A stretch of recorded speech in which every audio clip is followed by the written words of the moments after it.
Hello everyone. Thanks everyone for joining this afternoon's verbal presentations focused on sanitation. My name is Lauren. I'll be moderating this afternoon's session. We have 4 speakers for you today who will present for about 12 minutes, and then afterwards there will be a little bit of time for Q&A for each presentation, and if we have any leftover time at the end, we'll have a discussion, and I'll open the floor for questions for anybody. But our first presenter today is Elise Mann, who's going to be talking about graduating latrine entrepreneurs to sustain market-based sanitation, insights from IDE Bangladesh's SanMarkS 2 project. Thanks. Thank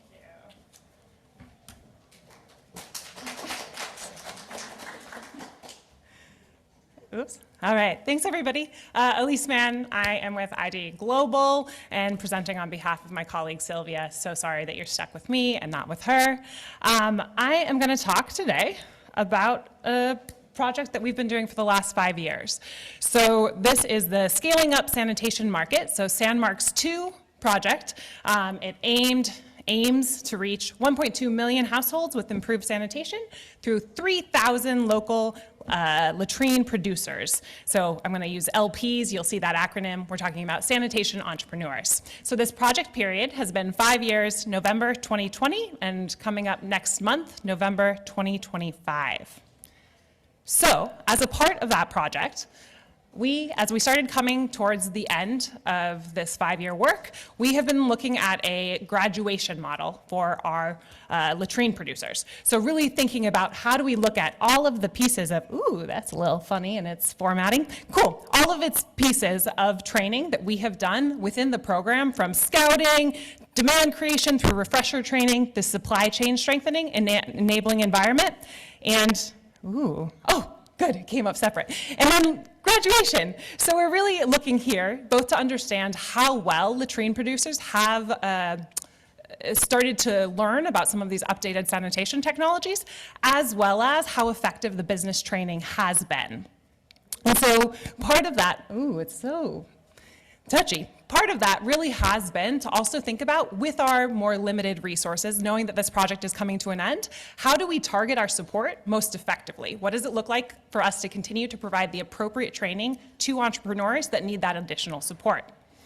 So graduation model, I won't read all of this for you, but these are the pillars we're talking about and the sub-pillars as we're evaluating how well these latrine producers are doing. So, for example, we've got, did this latrine producer, have they invested their own money in tools, in infrastructure, in land? Are they employing more people than they were before? Are they using a bank account? What kind of bank account? What's the level of funding in that bank account? All the way into how often are they engaging with the private sector? What kind of linkages do they have? Engagement with the local government, as well as other opportunities and ambitions to think about growth and expansion. So, knowing that we wanted to do this comparison fairly, we went through about a year-long graduation assessment process. So this started about a year ago in October of 2024 to start developing this tool, coming through to a very extensive data collection process. We interviewed and engaged with all of the latrine producers across 24 districts in Bangladesh to understand how their businesses were going and what their engagement with our project was like. Really trying to focus on that sustainability piece as well as replication potential so that we were comparing fairly. So our scoring is on 1 to 4 stars. So 1 star really being intensive support from that project or from some type of project is still necessary, all the way to 4 stars. So that's our graduation. You are good to go. Business is entirely separate from the project. And I would highlight here that number 3 stars, is still considered graduated, but they still need some follow-up, but you see a lot of that ambition and that follow-up that these latrine producers are still exhibiting. So we'll come back to this. So, did a big assessment here. We have trained over 3,000 latrine producers with lots of partners, including some in this room, through the life of the project. At the time of this data collection, 2,528 of those latrine producers were still active with the project, and 511 had dropped out for a bunch of different reasons. Everything from migration to illness, political uncertainty, movement, so forth.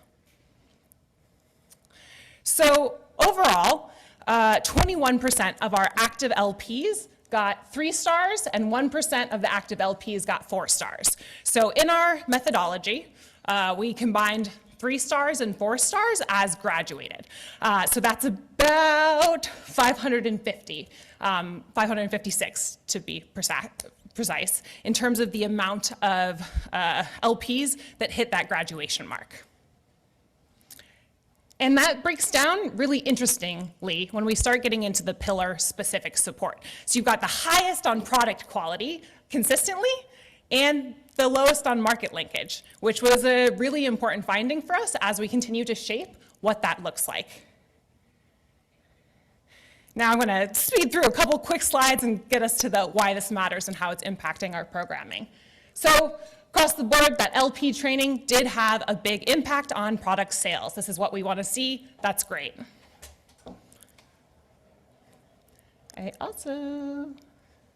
This one I skipped through. This is important as well. We are talking about a very male set of entrepreneurs that we're working with. So 97% of latrine producers are male within our program. There's a lot of reasons for that. Translates to about 75 women total across those 24 provinces. And we're also talking about a relatively low educational background.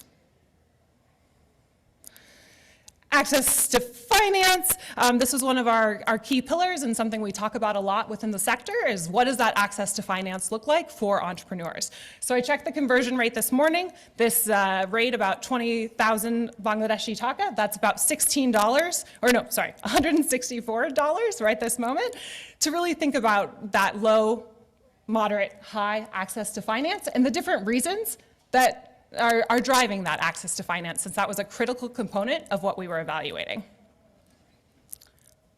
So, why do we care about this?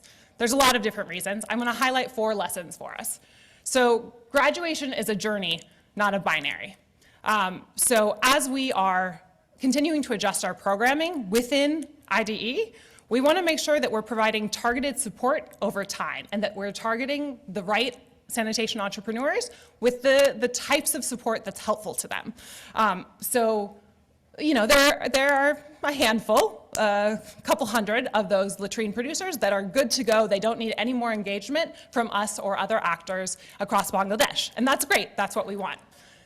But until we get there across all of those 1, 2, 3, 4 stars, we need to continue to think about that continuum, especially as we are looking to exit this program as it comes to an end and continue to provide specific support in the next year.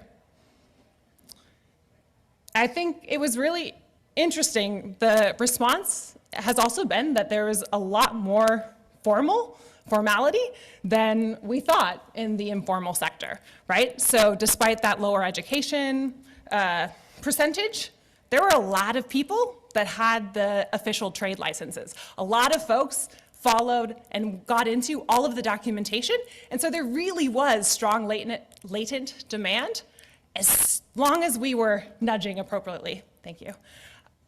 And I think that is really making us think at IDE for our programming focused on entrepreneurship, what kind of, so not only for our programming in Bangladesh, but across our global programming, are we making assumptions about the sanitation entrepreneurs we work with, and how do we challenge those assumptions if they're not correct?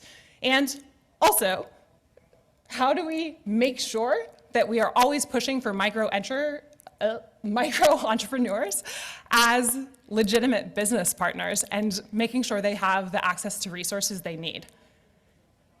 So the important finding there about market linkages being much lower, that's really critical. So for a lot of our LPs, they had explained before this project, they weren't communicating with a bunch of different stakeholders, local government, partners, thank you, as well as government, both local and national. And so that has a pretty important consideration for us as we really prioritize those types of market linkages with these actors.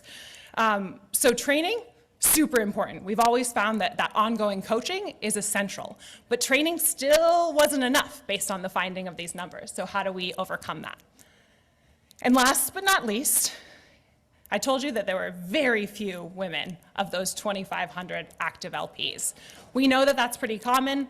There are a lot of different reasons for that kind of limitation and who wants to be in the sanitation sector, let alone who's appropriate for acting and being in the sanitation sector, who can have a full-time job, the desirability of heavy work, how often family members can engage with these types of businesses.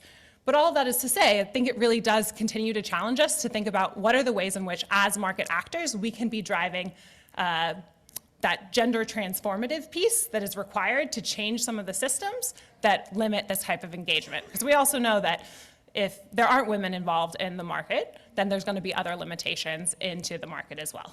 Okay, I'm over time. Thank you so much. And here's the team that is actually doing the work.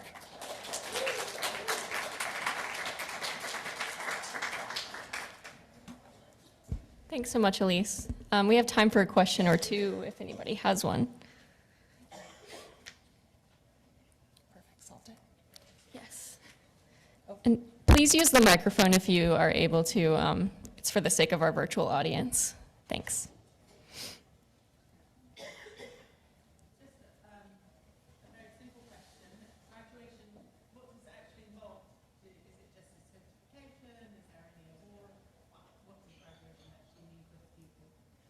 Yeah, really great question, Rachel. Sorry, mic wasn't on. Can I repeat that question really quick for folks online? The question was, what does graduation actually involve? Is there a certification? Is there an award ceremony? Yeah, great question. We did have an award ceremony for those LPs that graduated. I think there's a lot of work being done across our global portfolio to think about how to link any type of programmatic graduation model into national level graduation. Erin? When you think about the market linkages, so the private sector you said, but what specifically, like who are the stakeholders? Is it distribution? Is it banking? Is it manufacturing? Just, can you tell us more about that? Yeah, absolutely. My understanding, and I might have to follow up with the details, my understanding is that it's a little bit of all of those actors, so thinking about connections with financial institutions, connections with the government, connections with private sector. And so we did have more engagement with private sector actors thinking about some of our work together with SATO in Bangladesh, and there was a little bit, it was lower, looking at engagement with local government and some of the different stakeholders that we were trying to do trainings with. That's pretty vague in terms of my response, so let me find out more from my colleagues and I can let you know.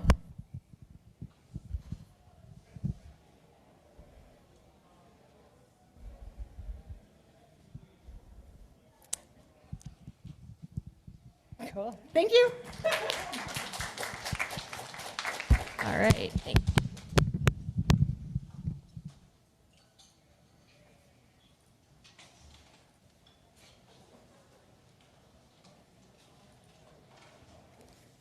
Okay, our next presenter is Emma Budden from NC State University, who will be presenting on the household and environmental factors associated with detecting some antibiotic-resistant E. coli in Malawi.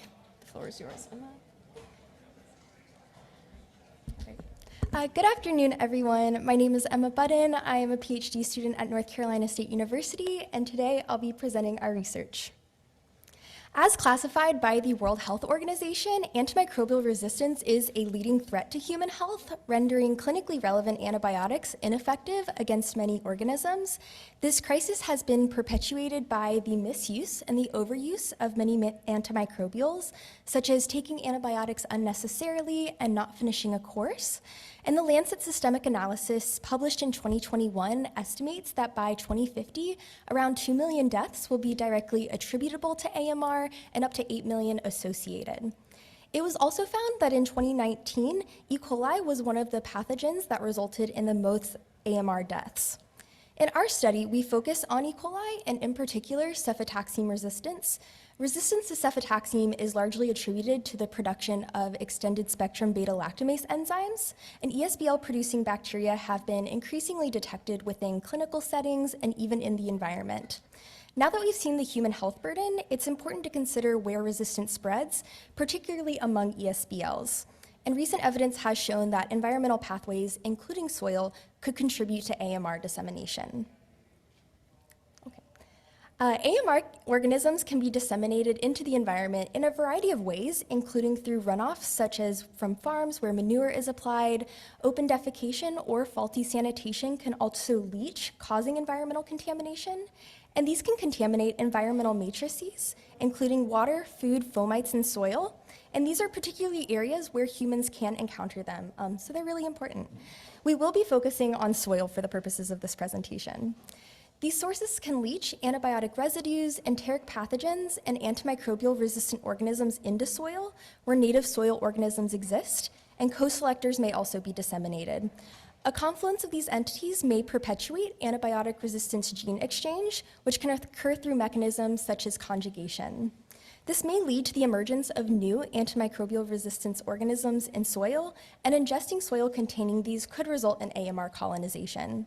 Soil's critical role in the dissemination of AMR organisms led to study motivations and objectives. The goal of our research was to evaluate associations between household and environmental variables and cefotaxime-resistant E. coli, aiming to understand these as they may relate to AMR in soil.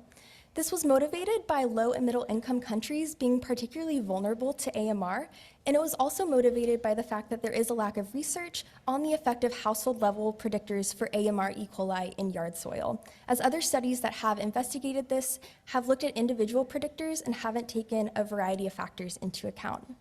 Therefore, we aim to incorporate social, environmental, and microbial data to evaluate AMR in a low and middle income country context, peri-urban Malawi. Malawi is a landlocked country in southeastern Africa and was selected as the study setting as this country is particularly vulnerable to AMR. Animal husbandry is common in Malawi, and a previous study has suggested that animal antibiotic use among households may be contributing to AMR. Previous studies have found that many healthcare facilities prescribe high amounts of antibiotics and has led to more multi-drug resistant infections. And then finally, household level factors such as utilizing a toilet with a soil floor or self-prescribing antibiotics may also contribute to AMR. To carry out this study, we conducted a cross-sectional observational study in Bangwe, Malawi, a peri-urban municipality. Households were enrolled if the household had a child under the age of 5 and a caretaker willing to participate. We employed a structured household survey which captured self-reported data on sanitation, child health, environment, and animal husbandry characteristics. These ranged from characterizing latrine type to child antibiotic use, animal enclosures, and more. And at each household that consented, we also collected a yard soil sample, and samples were processed within 5 hours. Our enumeration of cefotaxime-resistant E. coli followed a previously validated method. Soil was diluted to reach 1 gram of soil per 100 mils of water and was supplemented with cefotaxime and Coli 18 media, and samples were processed using IDEX Quantitrade 2000, and the moisture content and IDEX enumerates were used to calculate the most probable number of cefotaxime-resistant E. coli per dry gram of soil. Our statistical modeling approach employed bivariate regression, where generalized linear regression models were used, and this utilized a Gaussian error distribution with robust standard errors to account for geographic clustering. This was used to measure the abundance of cefotaxime-resistant E. coli associated with each household and environmental variable. Each variable whose p-value was less than 0.2 was included in multivariable models that adjusted for potential confounders. Of the 237 households we visited, 228 soil samples were successfully collected, and the households were grouped into 38 independent spatial clusters. We found that most households utilized an improved water source, where the most common water source was piped water outside of the compound. We also found that about 20% of households utilized an improved sanitation facility. The most common latrine was a pit latrine with slab, and latrine sharing between households was very common. About a third of households reported that any child in the household had taken antibiotics in the last 4 weeks, and animal ownership and management was also commonly reported. Now let's transition into our exposure and outcomes. We investigated 2 outcomes, the prevalence and abundance of cefotaxime-resistant E. coli, and while I am focusing on abundance in this presentation, conclusions from our prevalence models were similar. We found that 68.4% of yard soil samples were positive for cefotaxime-resistant E. coli, and as you can see in our density plot of cefotaxime-resistant E. coli abundances, there was a wide range of concentrations observed. We found that the mean log 10 abundance was 0.9 mpn per dry gram, which equates to about 8 mpn per dry gram on the natural scale. Our exposures came from our survey instrument, which included sanitation, animal ownership and management, child health, environmental, and temperature and humidity characteristics. Now I'll transition into our results from our bivariate models. The bottom of our forest plot represents the mean log 10 cefotaxime-resistant E. coli values, and the left column represents the sanitation cross categories that we individually investigated. Left of the line represents a decrease in cefotaxime-resistant E. coli, and then right of the line represents an increase. We ran bivariate models evaluating sanitation characteristics and found that when households had an improved latrine and the latrine was used by only one household, there was a protective effect observed. Within our child health variables, when there was a child in the household that had a fever in the last 7 days or had taken antibiotics in the past 4 weeks, a lower abundance was borderline associated. We also found that several of our environmental characteristics had associations with cefotaxime-resistant E. coli. When the soil was dry or in sunlight at time of collection or the ambient temperature was in the top tertile, there was a lower abundance observed. Then finally, in our animal ownership and management cross categories, when the compound kept animals or poultry, there was a higher abundance of cefotaxime-resistant E. coli observed. These were carried into separate multivariable models to ensure that covariation did not occur. We also found that when animals were enclosed at night compared to when they weren't, there was a lower abundance of cefotaxime-resistant E. coli.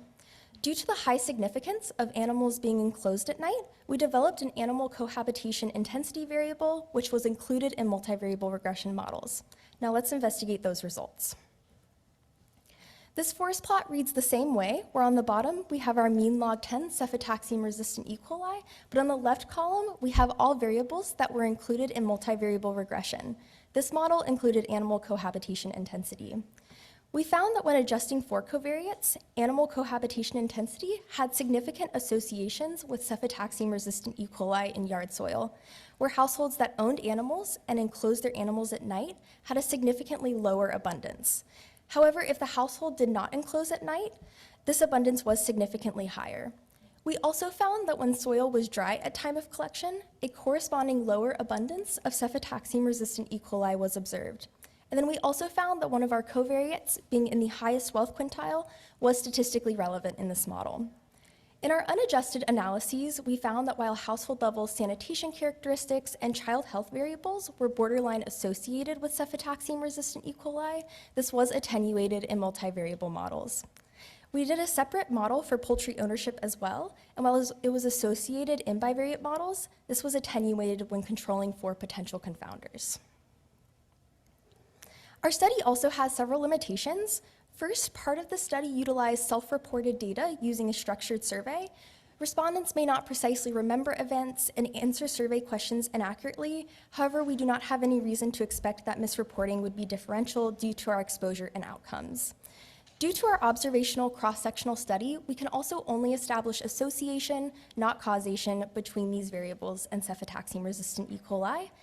And then our one-time measurement of cefotaxime-resistant E. coli only captured the dry season in Malawi and did not capture the wet season.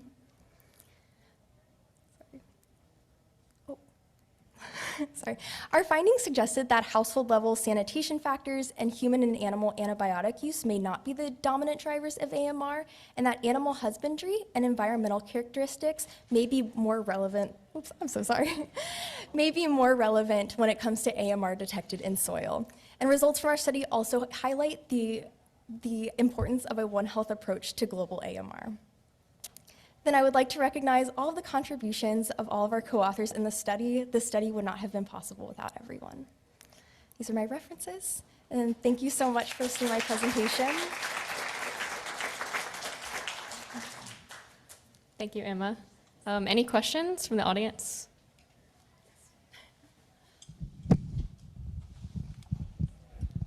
Thanks, really interesting talk. Did you also culture E. coli in addition to ESBL E. coli? And did you see some, if so, did you see basically the same results, or was there any noticeable differences? We only looked at cefotaxime-resistant E. coli. We didn't look at generic E. coli for our soil samples.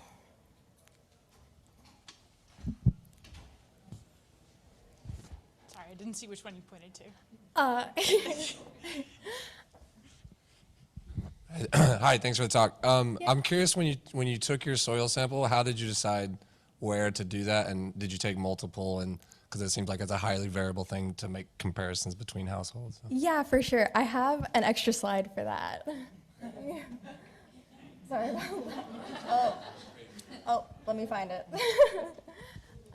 Yeah, so it was immediately adjacent to the entrance of the household. So the household door around that area was where the soil samples were collected. And only one soil sample was collected from each household. Did you look at any clinical outcomes in the communities that you collected these samples from to see if that resistance was then seen in treatment? We didn't look at clinical outcomes from healthcare facilities, but we utilized the self-reported data. So child diarrhea, acute respiratory infections, child antibiotic use were the health outcomes that the health variables that we looked at.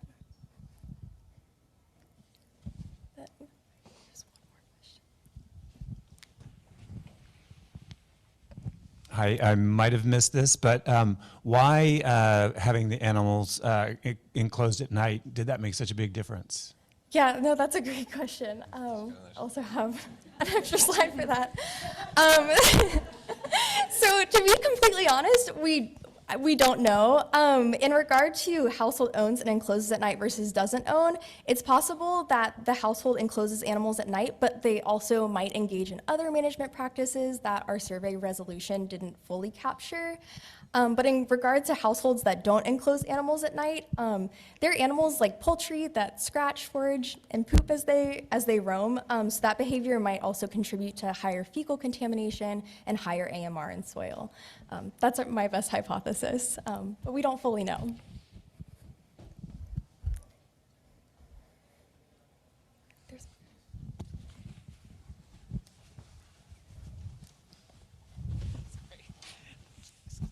Thank you so much for the great presentation. There is where you indicated the number of households sharing a toilet, and you indicated that the results were better.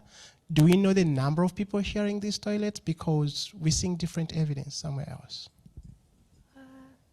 Yeah, so these were our sanitation characteristics. So 70.9% of households shared a latrine with other households. And the number of people using a latrine, we had a mean of 11, and then the range is also on the board.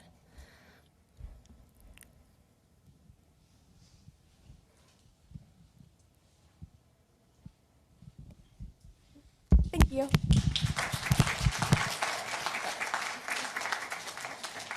Thank you, Emma.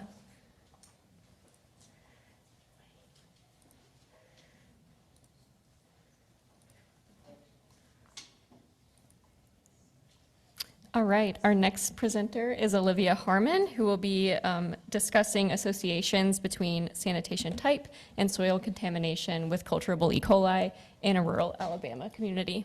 The floor is yours. Thank you. Does this, good, okay. I wanted to use it on my first map, so I'm glad that the laser pointer works. Okay. So Alabama is here highlighted in gold, and I wanted to orient us with this laser pointer. We're here in North Carolina, so pretty close.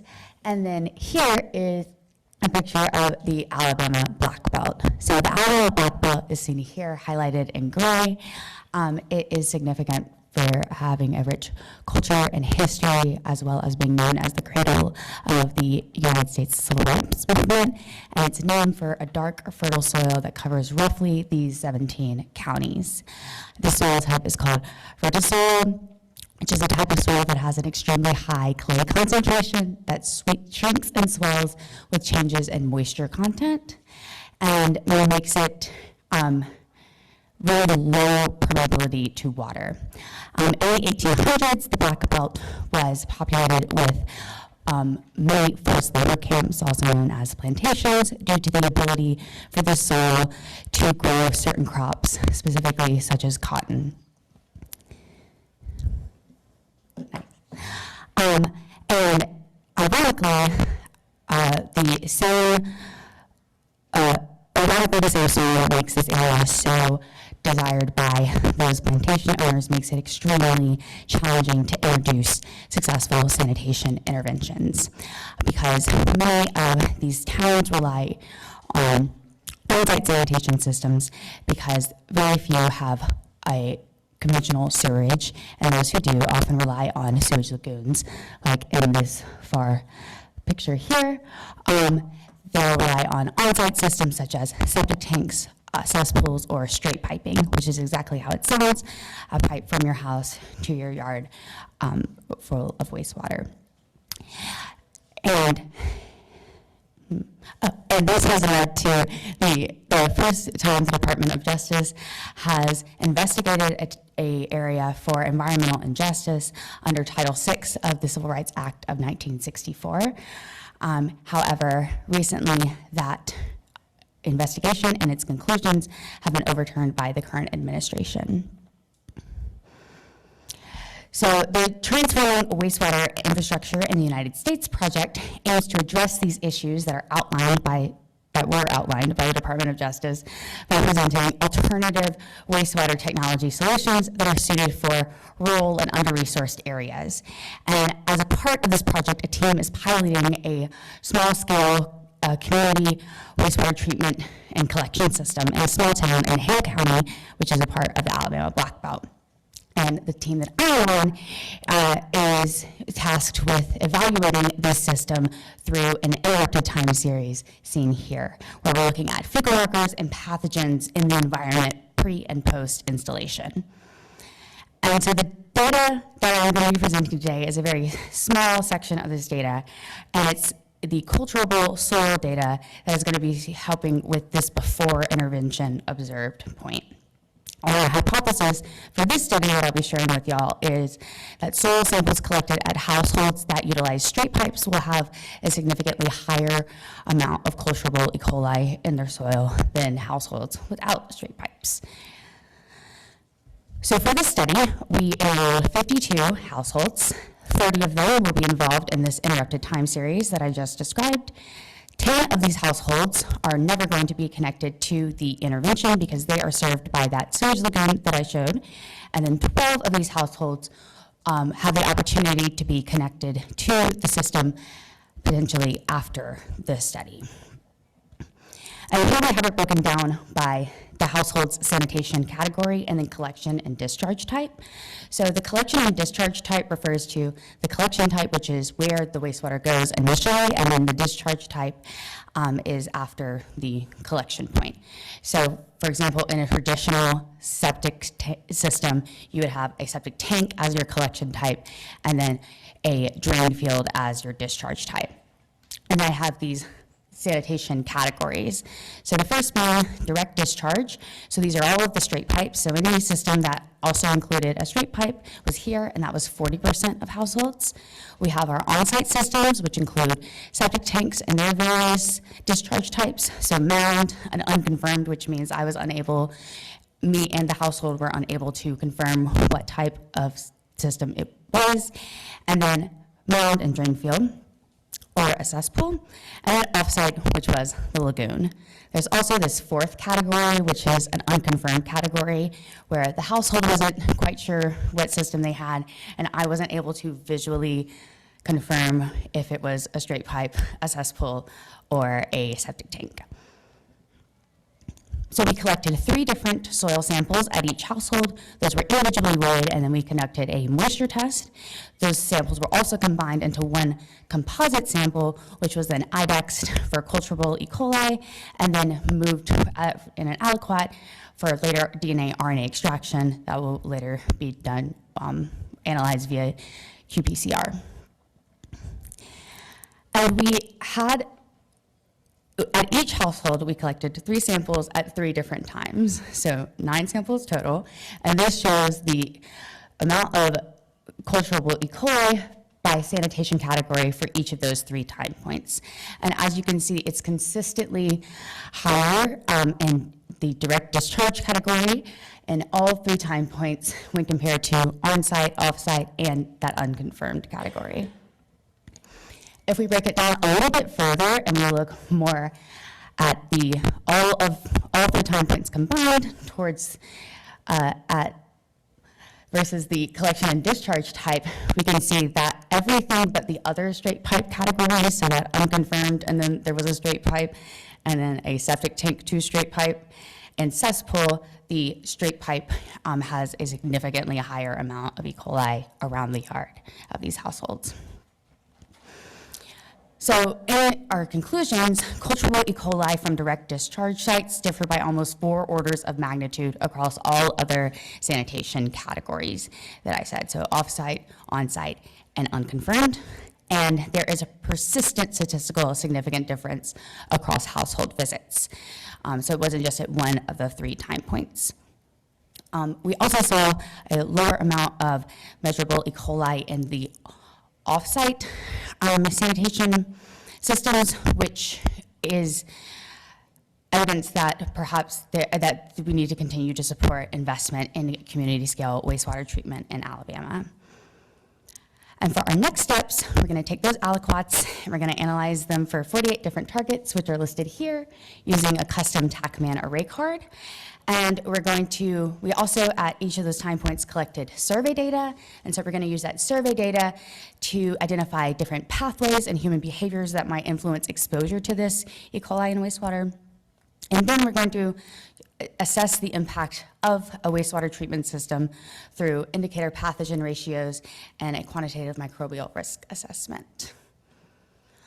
And I would like to acknowledge all of these people who helped me, along with our funder. And I would give a special thanks to Mayor Braxton, who helped a lot with this project. Questions?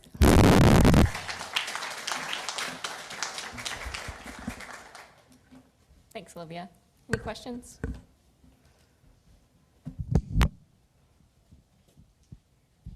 Great, really nice talk and really interesting work. I'm curious about your different time points of measurement, and because I'm curious if there are certain environmental factors or different kind of conditions that we might even see more drastic, variation in kind of soil contamination that, when you think about your risk assessment modeling, during certain rainfall conditions, you might actually see like greater reductions in risk with certain types of, does this make sense?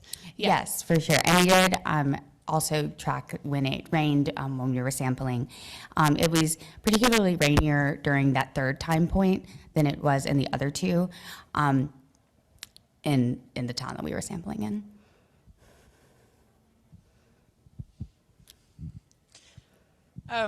I was curious, a similar question from earlier, how did you select the locations you were soil sampling from? Yeah, so at each household, we had 2 different kinds of soil sampling. So the presentation I showed today is what we've called impacted soil. And so that at houses that utilize on-site systems, if it was a straight pipe, we took it from right at the end of the straight pipe pool and then 3 feet away in one direction and 3 feet in another direction. At septic systems, we took it across that point of discharge. And then cesspools was, again, similar to straight pipes, but 3 feet in either direction. And then for houses that utilize the lagoon, we took it randomly from the front, side, and backyards.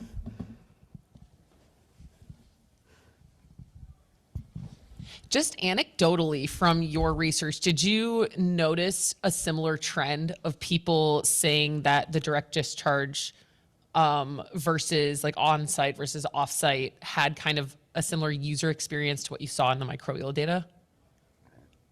What do you mean by user? Like they complained of smell, they had just kind of a worse quality of life because of it. Yeah, anecdotally, I can answer this question. And I would say that, yes, it seems that not only smell but usage of yard was a big factor. Like a lot of people who had direct discharge talked about how they were unable to use their yards to cook out or for their children to play because of the straight pipe.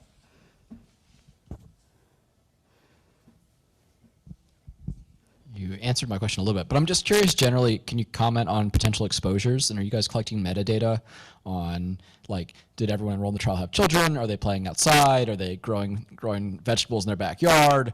Are there tons of flies that are feeding on all the waste that's out there? I'm just kind of curious your thoughts. Yeah, so those surveys I talked about asked a lot of those questions. So we asked about yard usage, different kinds of plants, like if there were a garden versus if there was household plants. We talked about we asked them if they normally ask people to take off their shoes before coming in. And then we also collected data on the age range in the household. And then if they had animals or not. So that's very interesting.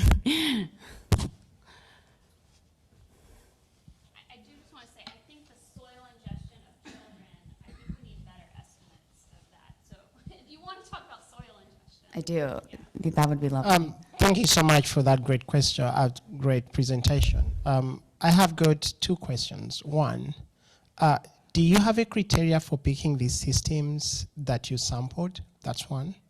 Two, do you have some data on the usability of the system and management of the systems? Because those all have got influence on what is discharged. Thank you. So the first question being, how did we pick who was involved in the study? Is that like what type of systems were used? And so, okay.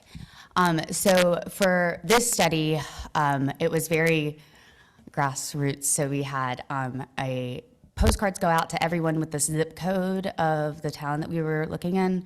We had a booth at the local farmers market where I had enrolled people who were interested in getting their water and soil tested. We did door-to-door knocking, and then I also held community meetings about the intervention itself, but then also my study was talked about, so we recruited people that way. And so that's how we got the spread of different sanitation types. So there is definitely area for self-selecting, like the people who would volunteer to be a part of this study. They were paid, but the people who would volunteer to be part of this study are self-selecting, but I tried to be as randomized as possible. And then the second question was about, if I asked about maintenance in the surveys? Yes. So especially for the people who had the septic tanks, we had a separate set of questions about, okay, how often are you pumping your system, and how often are you having to maintain it? A lot of these systems fail after 3 years of usage because of that soil that I was talking about. And then as far as straight pipes went, we asked questions on usage of toilet paper, and then also like if they're doing anything to counteract counteract is probably not the right word, but if they were doing anything in their yards to help with like the smell or the insects.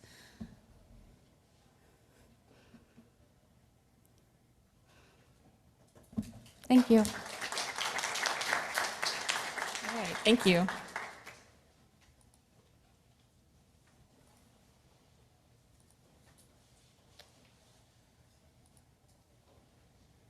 Okay, our final presenter today is Andrea Stowell, who will be discussing reducing in-home water use and loss to improve on-site sanitation system function in low-income and rural communities. Another presentation from the Blackbelt in Alabama.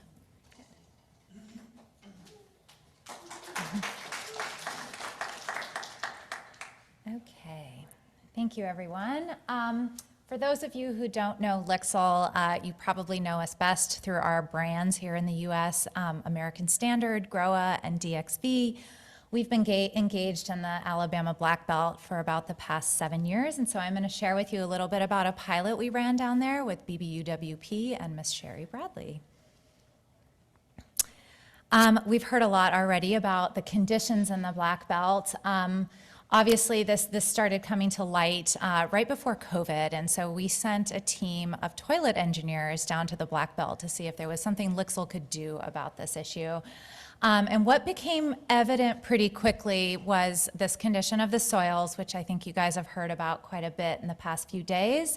But the idea that if we could put less water into on-site sanitation systems, that it would automatically deburden the soils that were expected to receive them. And so, given that we're a plumbing company, we started thinking creatively about ways that we might be able to support these efforts. The challenges that we confronted were vast. Obviously, the clay soils were significant, but there were a number of other challenges that we confronted as well. When we started to conceive of this pilot with Ms. Bradley, what we did is we thought about how we might be able to serve 100 households and use it as a demonstration for scaled up employment. Water efficiency became sort of a key driver of this for us. We're a manufacturer of water efficient products and fixtures. But it wasn't quite as simple as just offering households rebates and offering them products that they might be able to use. There was a lack of skilled labor. There weren't licensed plumbers in the area. There were funding challenges. Ms. Bradley was pulling funding down from the state and the federal government to try to offer no-cost on-site sanitation systems to households. And these systems were extremely costly, right? She was dealing with lots that had lots of trees that needed to be removed. There was a lot of infrastructure that needed to be put into place. And so one of our pilot objectives was also trying to think creatively how we might be able to help her stretch her money further. And so where we landed was a project that combined inside of the home plumbing retrofits, so addressing leaks, leak repairs, but also replacing outdated fixtures and fittings with more water efficient versions with on-site sanitation systems. I think everyone well understands the upstream benefits of water efficiency, but we walked into this program with a hypothesis that there might be downstream benefits to the on-site sanitation system as well. We also knew that Sherry was needing to implement a monthly sanitation charge for these homeowners, and that was going to be a burden to them, and it was going to be potentially costly. And so the idea that these water efficiency measures might be able to reduce household water bills and offset some of those additional sanitation fees was a big driver and something we walked into this study wanting to better understand. Finally, we knew going into this project that households were low water users. We saw data that suggested that homes were using on average around 50 gallons per day. That's not 50 gallons per bedroom per day, that's 50 total gallons per day. In Alabama, the design requirements are that on-site sanitation systems have to be designed for 150 gallons per bedroom per day. And so Ms. Bradley came up with the idea that we would potentially seek a variance from the state to design these systems at 100 gallons per bedroom per day on two conditions. One, these homeowners were already low water users. And two, if we went in there with low flow fixtures, we could further reduce water usage and de-risk those sort of peak events for regulators, giving them the confidence they needed to approve the variance.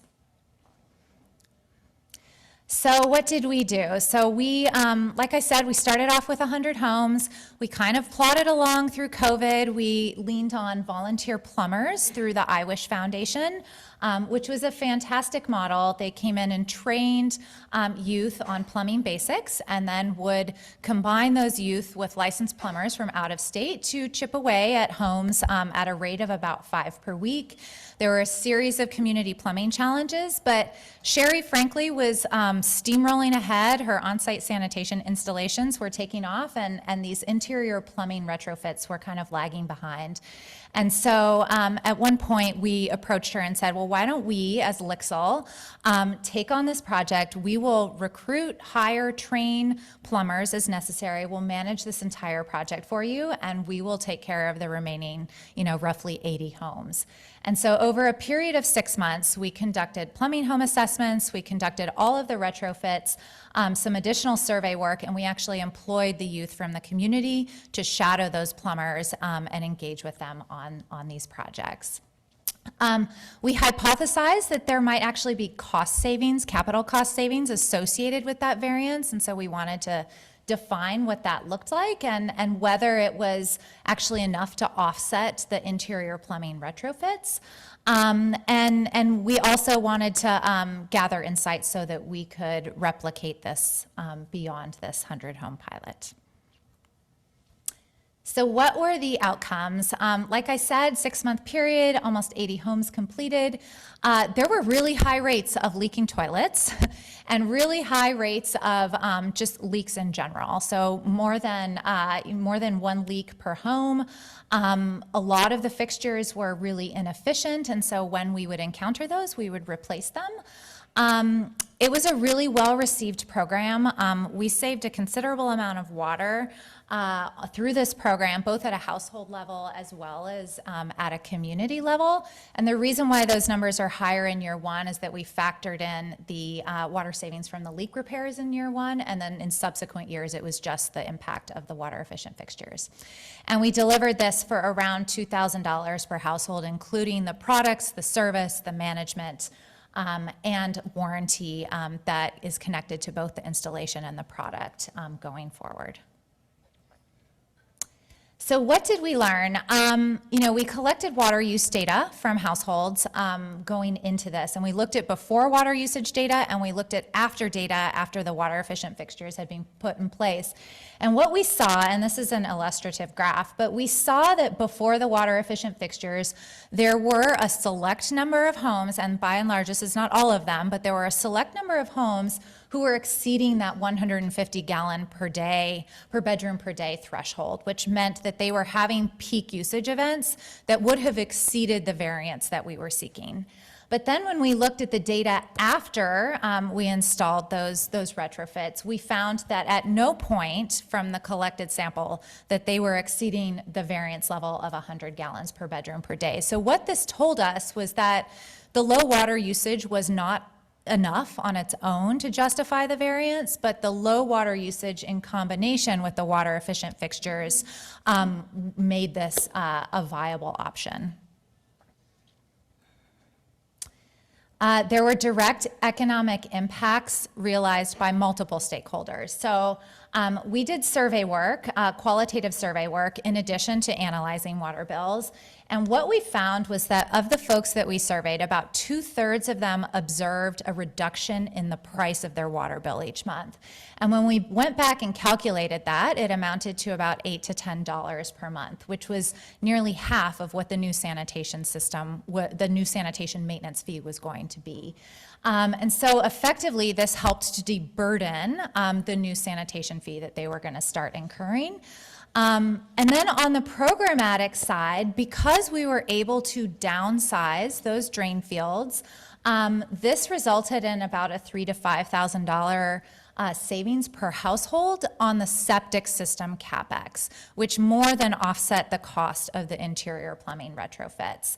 And so this was a really exciting development because it said to us, like, you can actually optimize these systems based on the local context and save money and make your existing funds stretch further.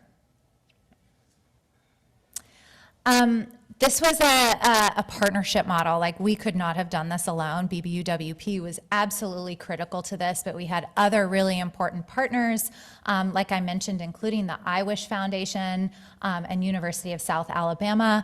We started off as a contributor of water efficient fixtures, but our relationship with BBUWP and the role we played kind of evolved over time. And so, while we started off sort of as a product contributor, we eventually determined that actually new technologies were needed. And so we brought in FujiClean to the project and introduced them, and finally became an implementation partner. But it was 6 years after our engagement began that this new way of working evolved. We really tried to make the project as turnkey as possible and easy to manage for the partner, and so we included all of these various services in it. And what we really learned is that wastewater treatment, it starts at the toilet, right? Like, we think about inside the home and outside the home as two separate groups. They're siloed, they don't communicate with each other, and we're really trying to highlight for everyone here through this pilot that it's all one integrated system. We have a talk tomorrow morning at 8:30 about system right sizing. It's going to be provocative. If you can wake up early, I encourage you to come and join us. But what we found was that right sizing and water optimization really saves money for everyone and can be a viable tool in the toolkit for these really difficult to reach lots and communities. Finally, the water usage alone was not sufficient. The water efficiency piece was really critical here. And again, community engagement was absolutely essential to our success. So thank you guys very much.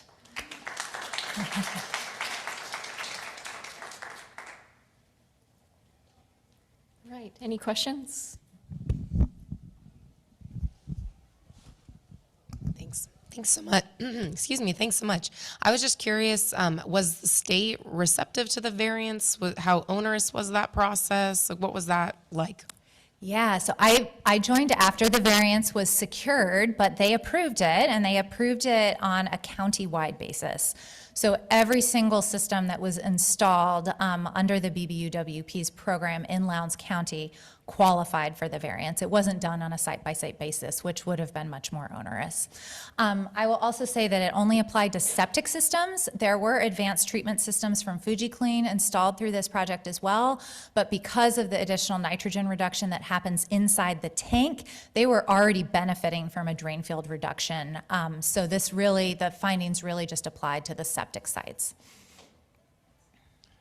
Great, thank you. Wondering if there's any follow-up or scaling of this project in the future? We would love to scale this project. So if anyone has programs that would benefit from water efficiency, I would just encourage you to come and talk to me sometime this week. BBUWP is not going to be scaling inside of the home. Now, it's for a couple of reasons. One of them is that federal funding for activities inside the home are really difficult to come by.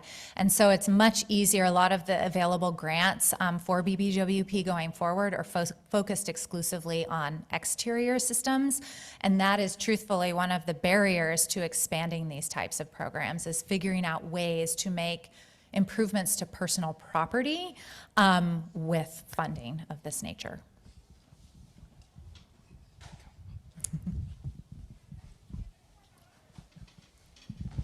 Thank you very much for an interesting presentation, and in a way, to me, it's just the beginning. I mean, what I'm curious in is to how this all turns out later on, which I'm sure is the case for you as well. Mm-hmm.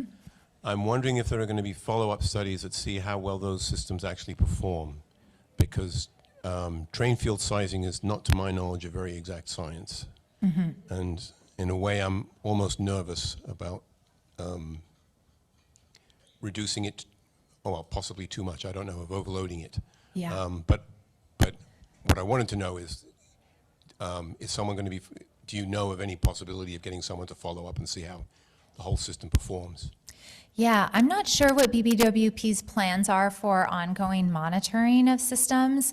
I know that tomorrow during our 8:30 session, we're going to be talking about system right sizing from a number of different perspectives, including from the perspective of declining household water usage. We're going to explore sort of household system sizing requirements across the U.S. And so I know that it's a very complex situation, and understanding performance dynamics and over a long-term horizon is difficult to assess. But we think that it's an interesting moment in time and an important moment in time to start having conversations around this. Yeah. Sure.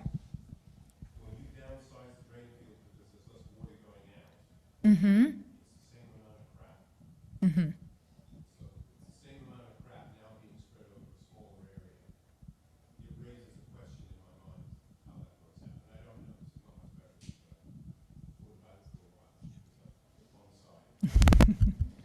Yeah, Pete, I know a little bit about that. The BBUWP in Lowndes County. Repeat. Oh, what Pete said. Yeah, no, yeah, not a question. Just the concern about the organic loading, the BOD loading to the drain field that's smaller. The BOD, overall total BOD will be the same, spread over a smaller area of drain field. So BBUWP actually each of these households is paying $20 a month for ongoing maintenance and potential replacement. So there will be ongoing monitoring of these systems for operation. So if they start to back up because of an overly robust biomat, and it surfaces, ostensibly that will be paid for through those $20 a month fees, the repair. Yeah, they may run out of money, but it's something. And oh, yeah. Can you flip back to the savings per household?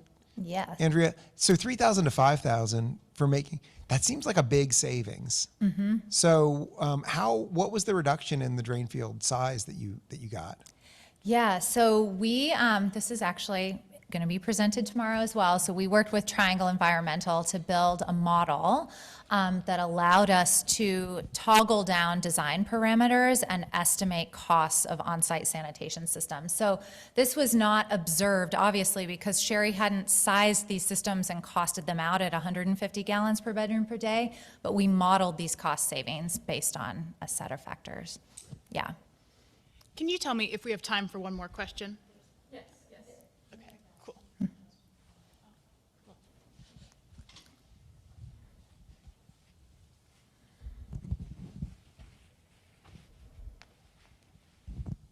I got one. On your drain field, did you have to bring soil in for?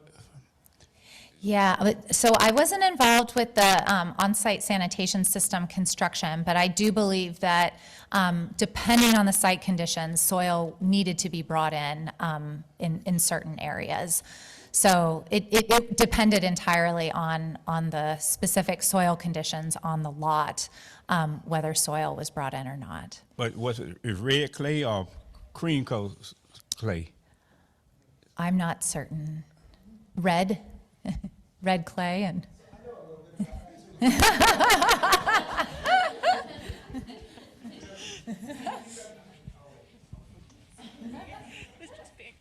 So BBUWP had a soil scientist go out to each home that signed up for their program in Lowndes County. And based on sampling soil throughout the property, at many of those homes, they actually found soil that was good enough to it would perk. So there were areas that had good enough soil to get a conventional septic system without bringing in soil. Yeah, and then they put in the FujiClean advanced systems into the ones that had the thick clay. I think we may be running up against time here, and there's a lot of people with questions. Yeah, we're a little over time here with questions. We can open for questions for anybody, but that was our final presentation. Great, okay. So open for questions for any of the presenters, but we'll continue for the time being. Yeah, amazing project, really cool. Thanks for sharing.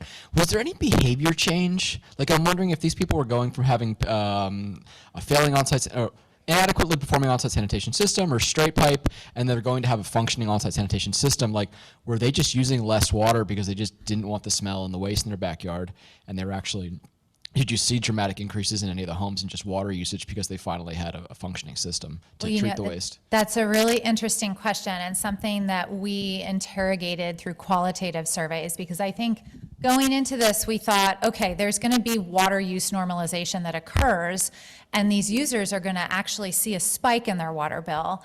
And I think what we came to realize that it was that in certain homes that was true, right? We saw increased water usage. In some, we saw it hold steady, and in some, we saw it go down.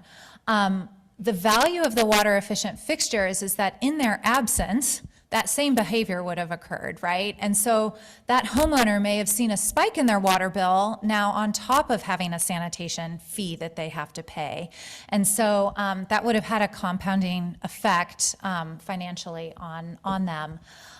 We did a whole host of survey work around this to understand homeowners' relationships with water, their confidence in their water, how frequently their systems were backing up, how much it was costing them every time that happened, how many days of work they were missing, what their behaviors and practices were around water use and toilet use and showering prior to the installation and after the installation. What most people said when you ask them, how do you like your new system? And we defined that system as everything from the new toilet to the new septic system. They said, I love my new toilet.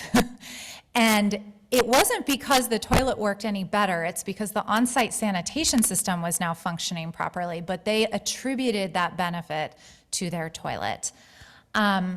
I will just also say that like part of the objective of this activity was that Sherry was having a really hard time recruiting households at the beginning of this program. She was working in a community that she didn't have a lot of capital with. She was trying to establish herself.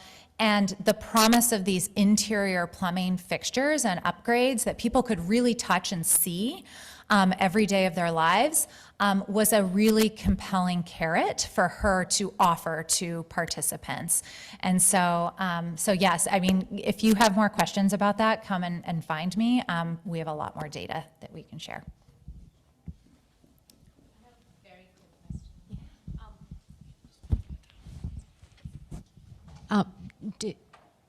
The only capital outlay from the household was going to be the bill that they were going to have to pay, right? Correct. In the future. So there was so nobody was left out for participating for reasons of cost. That is correct. There was no fee to the homeowner for the plumbing upgrades or the on-site sanitation system. Were there any households that were anticipated not to be able to afford the $20 a month? I am not sure. That is something that BBOWP carried out, and they're responsible for collecting on a regular basis.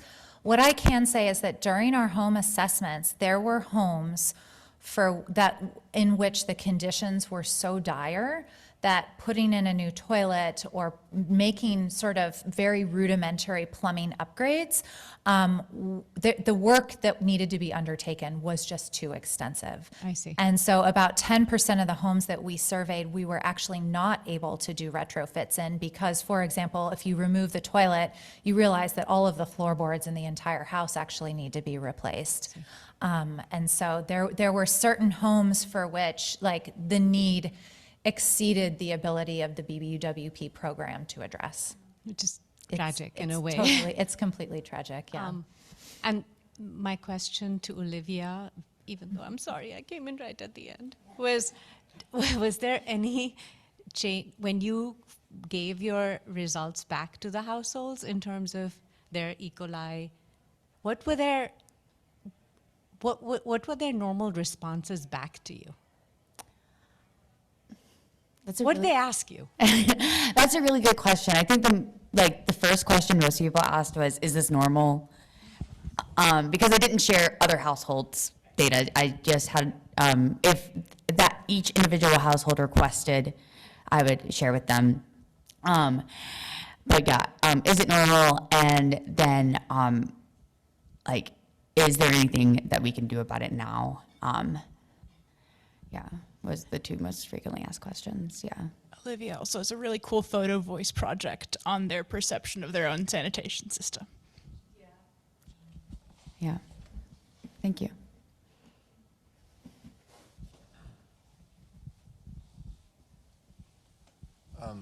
Andrea, I was curious, and maybe you don't know because the variance was done before you were involved, but you said part of the variance was that they had to be low water usage homes already.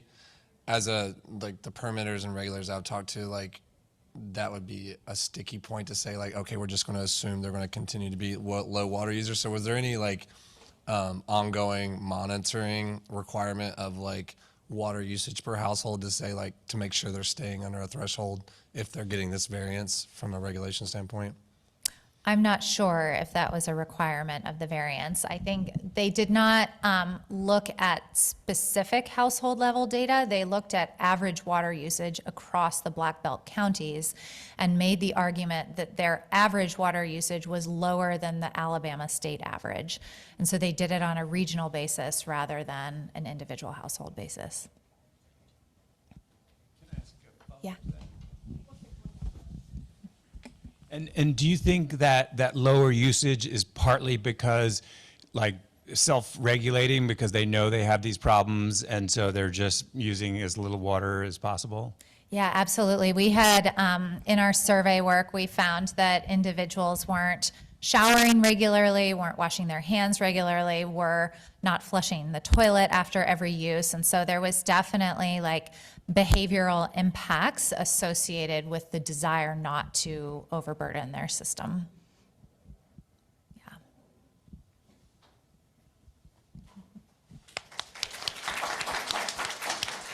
Thanks everyone for joining.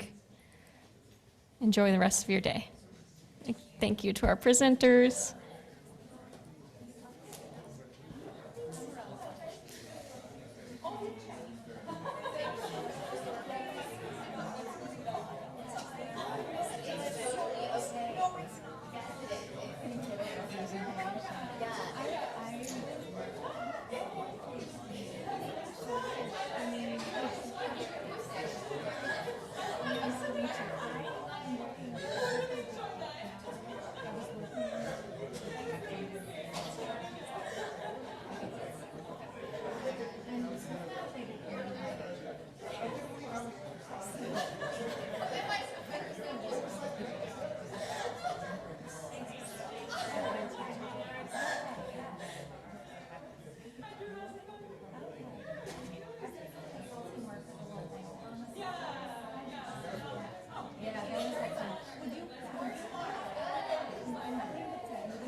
The other side, I mean, I was in the plenary here, and then my student texted me and said, "Are you coming to the session to this?" No, yeah. And I was like, "Oh yeah, I need to go to the session on my research ones." I don't know. I've got to look. I've already got my. Oh, yeah. Okay. Oh, yeah. Cool. Okay. Oh, cool. Yeah. Yeah.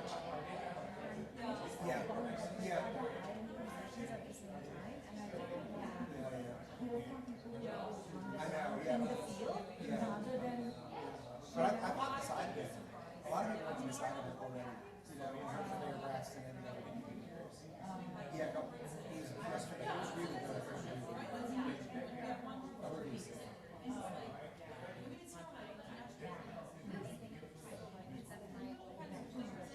Also, these sessions are supposed to be until 4:30. They're supposed to be an hour and 15 minutes. And everyone keeps cutting. A lot of us keep cutting it. But we went out, we got booted out of ours yesterday at 4:15. We got out there and we were like, yeah, no drinks, no food. Hey, we don't go to the talk side. Stand. Yeah. Instead of actually getting this nice 15 minutes, we have extra questions. It was really good. I thought the presentations in this session were good.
I'm a little disappointed in the lack of red in this. Actually, almost red. At least it's not Carolina. All right, I'll take it.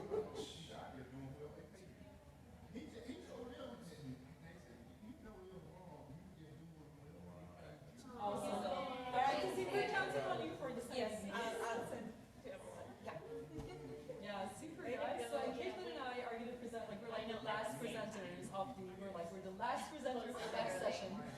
So, But there's a lot of good insecurity water. yes. Oh, yeah. I'm having lunch with Laura tomorrow. Yeah. Yeah, I but missed in our that- session because this was so quickly. Yeah. Emma. Yeah. So yeah, Edward. Yeah. Do you know Edward from Washington? I know. He's at RT. Yeah. Well, he was like, well, that really sucks because no one's going to be there for your presentation. I was like, that's the spirit. That's exactly what I wanted to hear. I'm like, I'm just happy to be here. Happy to have gotten the verbal. Yeah. He just, yeah. Thursday's not. Sorry. But sorry.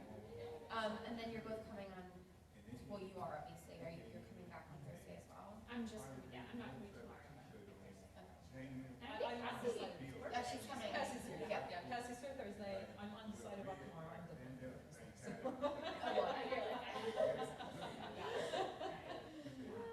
Yeah, Josh is I know, I chatted with him. We both met with him. Yeah. About like career stuff. Yeah. Which is Oh, so cool. Yeah. The CV session was very Yeah. Yeah. But he has like office hours, so anybody can sign up and like talk to him about anything. I was like, you're a celebrity in my household. And he laughed at me. It's not bad. Yeah, I was authorized. So I was like, I just want to thank you. Yeah. For our sector and for our students. I was like, yeah. I was telling my mom and dad, so these people, I just want to get their autograph. And she was like, you can. Like, wash all over. Yeah, it's wash all over. Yeah. Awesome talk. How do you feel? I feel so much better. Do you like had all the backup slides? Oh my gosh, she was so good. Yeah, I think you got good questions, and you answered them well. You answered them really well. That was like that was what I was the most scared about. But No, that was great. That was great. It's a big deal. Team did really well yesterday. So coming in strong. Yeah. One day presentation is I'm done. Yeah. And people know who you are. Like that's really important to present early. Yeah. People know that.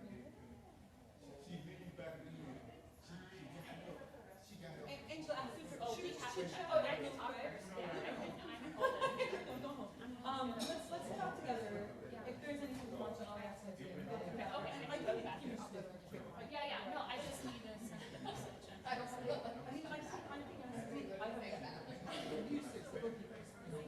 and finally, like I'm sure there's things so much on. I'll be out there. Thanks. Don't hold it. That's how you get used to it. Exactly. That's what I tell my daughter. Don't wait until it's 100. You'll find. Okay, I'm gonna chat with you out there. Okay, sounds good. We're all talking together. Oh, very cool. All four?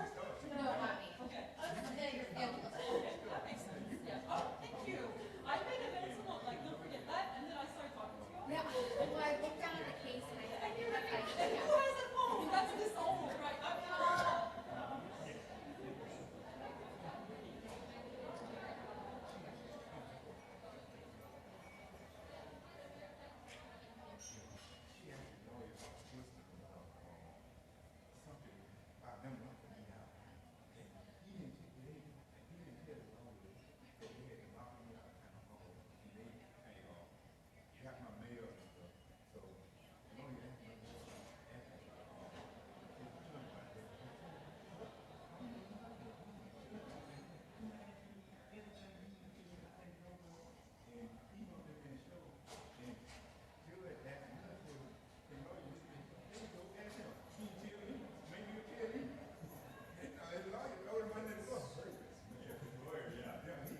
face up at